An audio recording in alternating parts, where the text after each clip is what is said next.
अलग अलग दृश्यों आप जुओ भावनगर शहर और जिल्लाना दृश्यों आज मेघराजाए करी तोफानी बेटिंग। भावनगर शहर सहित जिल्लाना महुआ, घोघा, वल्भीपुर, पालीताणा, शिहोर, तळाजा सहितना तालुकामां धोधमार वरसाद खाबक्यो। भावनगर शहरमां सवारथी ज छवाया हता काळा डिबांग वादळो, साथे ज उकळाटभर्युं वातावरण पण हतुं। 10 वाग्ये एकाएक वरसाद तूटी पड्यो अने वातावरणमां ठंडक प्रसरी। शहરના Crescent, Kumbharwada, Shivaji circle, Ghogha circle, Nilambag સહિતના વિસ્તાર પાણી થઈ ગયા। ભાવનગર શહેરનો કુંભારવાડા વિસ્તાર તો જળબંબાકાર થયો। કુંભારવાડામાં ઠેક ઠેકાણે ઘૂંટણ સમા પાણી ભરાયા, જેને લઈને લોકોને ભારે હાલાકીનો સામનો કરવો પડ્યો।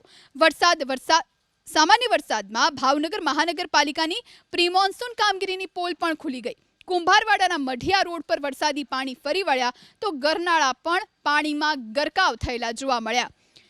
ભાવનગરના શિહોર તાલુકામાં પણ મન મૂકીને વરસ્યા મેઘરાજા। શિહોર તાલુકાના સણોસરા, સાંઢીડા મહાદેવ, સરવેડી, સોનગઢ સહિતના ગ્રામ્ય વિસ્તારોમાં વરસાદ વરસ્યો। ખેતરોમાં કાચો સોનારૂપી વરસાદ વરસતા ખેડૂતોમાં ખુશીનો માહોલ જોવા મળ્યો। तो पालीताणा शहर और तालुकामां पण रह्यो वरसादी माहोल। 2 दिवसना विराम बाद पालीताणामां फरी एकवार वरसाद वरसी रह्यो छे। पालीताणा तालुकाना नानीमाळ, सेंजाळिया, वीरपुर, डूंगरपुर, लुहारवाव, जामवाड़ी, जीवापुर सहितना गामोमां मेघराजा मेहरबान थया।